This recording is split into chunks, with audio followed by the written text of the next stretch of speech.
Hey guys, Troy here with the Inner Geek Zone, and this is our first look video of Firefall. It is a free-to-play MMO shooter from Red 5 Studios, and as of this recording, it's currently in open beta.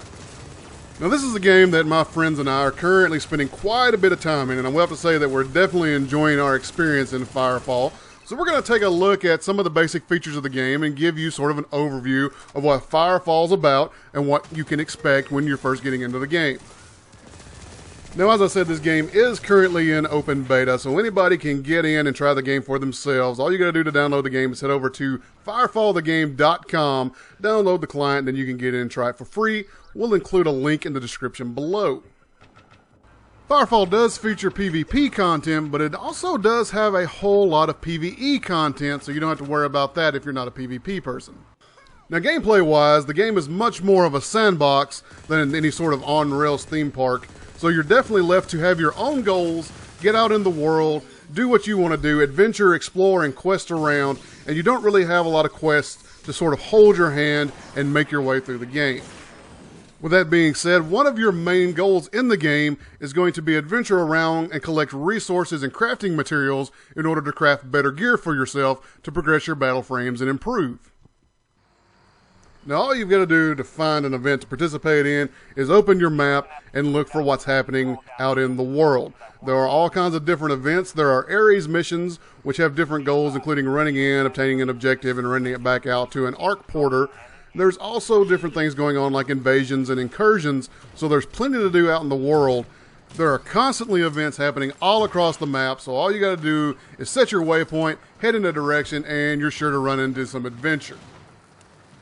Participating in these events out in the world grants you experience, resources, and crystite, which is the in-game currency, and you're going to use all these to craft new components for your battle frames, and that's how you're going to progress your character. Classes in Firefall are determined by which battle frame you currently have equipped, and one of the best aspects of this game is that any one player can equip any of the battle frames. All you have to do is head to a battle frame garage or a change station in any town or watchtower, and you can swap out your different battle frames and play a completely different class.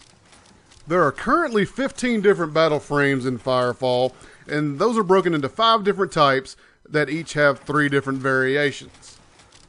The 5 main types of frames are assaults, dreadnoughts, biotechs, engineers, and recons. Each battle frame is geared towards a specialization, be it offensive firepower, being able to absorb tons of damage, support healing, defensive turret dropping, or long-range sniping. When you first start the game, you're going to be able to choose between any one of the 5 basic frames from those 5 different types. Those are considered the Tier 1 battle frames, and as you progress with those battle frames, gaining experience and kind of upgrading different items, you're going to slowly unlock the ability to gain Tier 2 battle frames, which offer different variations on the theme of the originals. You can think of Tier 2 battle frames as sort of an advanced class. Another one of the great aspects of the game is once you move on to a Tier 2 battle frame, you can still mix and match some of the abilities from that Tier 1 type of frame up to the Tier 2. So if you've got something you like from your basic battle frame, you can bring that ability along with you as you progress up to a Tier 2 frame. That is, of course, as long as it's in the same type, like a Tier 1 biotech can bring abilities up to a Tier 2 biotech frame. One thing to note is that you will have to progress each frame individually, meaning if you spend some time on a biotech battle frame gaining XP in order to upgrade it, once you switch over to something like an assault battle frame, you're going to have to start with 0 XP and build your way up. But this does provide an excellent opportunity to learn each battle frame from the ground up as you begin to play it. I have to say that it really is a lot of fun to be able to switch out battle frames and do different things according to the situation or the party that you're running with, and that's definitely one of the best aspects of the game. And you don't have to level a bunch of different characters. You just use the same character, and all the resources that you gather on that one character can be applied to each individual battle frame. Now, aside from running around doing the different events and missions, incursions, and invasions that are happening in Firefall, one of the major things you're going to be doing to collect resources is thumping, which is essentially mining for those resources. In order to do so, you use your scan hammer to scan the area, find out which different types of resources are in that area, and you can also use the scan hammer to locate the best possible place to thump for that particular resource. Now, once you've located the best place to gather your resources from, you're going to need to call down your thumper, which is why they call this thumping for resources. It's a giant machine that falls from the sky, hits the ground, and begins thumping, which mines up the minerals. Now, of course, all this action attracts the attention of creatures that are surrounding the area, so you're going to have to defend your thumper to keep it from being destroyed. There are different size thumpers that have different difficulty levels, and there are ones that you can solo by yourself, and there are thumpers that it's going to take an entire squad to maintain and keep from getting just absolutely wrecked the moment you put it down. While defending your thumper, you're going to want to keep an eye on its capacity, which you want to get to 100%, because if you have to send it away less than that, you're going to miss out on the bonuses you get for 100%. But the thumper also has a health that you'll have to keep an eye on, and if it gets too low, you want to send it away, because if that thing gets blowed up, not only are you going to waste your time, not get the resources, but you're also going to lose the thumper and have to either buy another one or craft another one, which can take quite a bit of credits and time. Once you've gathered your resources, you're going to want to head to a molecular printer, which is the crafting station in Firefall.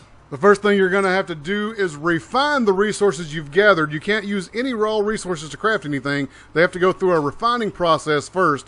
You start out with the ability to refine one resource at a time, but as you progress, you can research the ability to refine multiple types of resources at a time. Up to 6 is the maximum right now.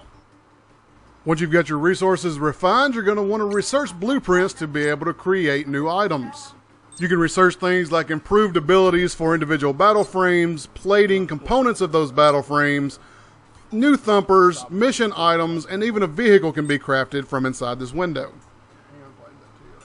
Researching the blueprint in order to be able to build an item doesn't typically cost you resources, but it does cost you several thousand crystite and will typically take several hours in order to research. A lot of these, for example, cost like 5,000 crystite and take, say, 6 hours to research.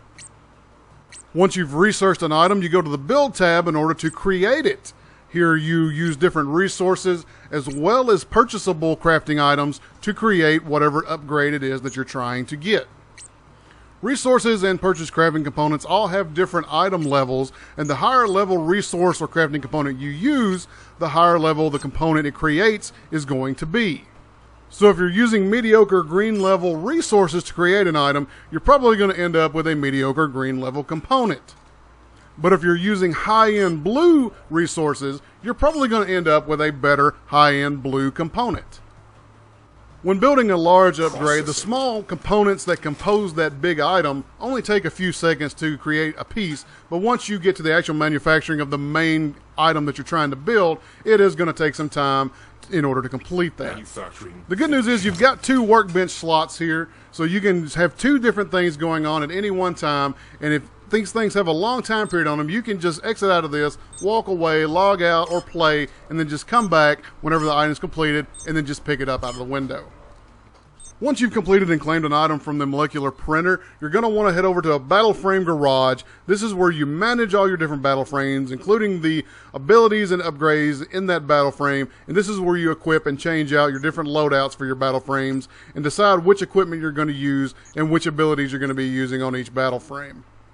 If you've played sandbox games like Terraria or Minecraft, you're going to have a good feel for how this works. Go out, collect resources, craft new items, then equip them. If you enjoy that type of gameplay, you're probably really going to enjoy those aspects of Firefall as well.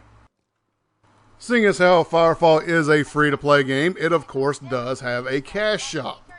Now, so far, the developers have done a really good job of keeping most of these things cosmetic and not a lot of pay-to-win items. There's mostly XP boosts and cosmetic things like paint jobs for your warframe and different accessories you can equip on your character. You, of course, get these items by purchasing red beans, which is the Red 5 Studios cash shop currency, with real-life money, and then you spend those red beans on the cosmetic items or the XP boosts that you want from the cash shop. There are also a couple of starter packs available over on the main website, including a $20 starter pack that has a few items, and also a $100 starter pack that has all the battle frames included, as well as some other items, like cosmetic items as well. The only real qualm I've got with the Firefall cash shop right now is things like Warframe paint jobs. They're not unlocks. Like, you don't unlock that paint job when you purchase it with red beans. You purchase a one-time application of that paint job to your battle frame. No, I'm not really a fan of that. I'd like to be able to just purchase the paint job and be able to swap it out, because once you've purchased a paint job for a battle frame, you kind of feel like you're stuck with it, because if you switch to something else, you're going to have to pay again in order to get that paint job back on your battle frame. But overall, so far, the cash shop they've done a really good job with, and of course it's still beta, so things may change, but we'll keep an eye on that as beta progresses. So overall, Firefall really is a good game that I'm having quite a bit of fun with, but I will have to say, in full disclosure, that this is also one of the buggier betas that I've played in quite some time. There aren't really any big game-breaking bugs going on here. There's just a lot of little bugs that are pretty consistent and pretty constant, and so it just kind of takes away from the overall polish of the game. Now, the developers have apologized for this, and it is still beta, and they've stated that they are still working on those, and they do plan on getting those ironed out. But just know coming in that you're going to run into a few things here and there. Invisible walls, the molecular printer not quite working like it's supposed to. There's just a few things out there. But overall, the gameplay really shines through, and we're still having quite a bit of fun with the game, and it really just overshadows any of the problems that the game's having right now. So I'm going to have to say, if you're at all interested in Firefall or this type of game, definitely give this a download and give it a try. It is free. If you don't like it, all you have to do is uninstall it. You're not out anything except a few minutes of the download time. So definitely give Firefall a try, and I highly recommend it. But that's going to wrap it up for our first look at the Firefall Open Beta. As always, I appreciate you guys watching. Subscribe to the channel if you haven't already, and follow me on Twitter at InnerGeekZone for all the latest that's going on with me in my video game world. Thanks again, guys, and we'll see you next time.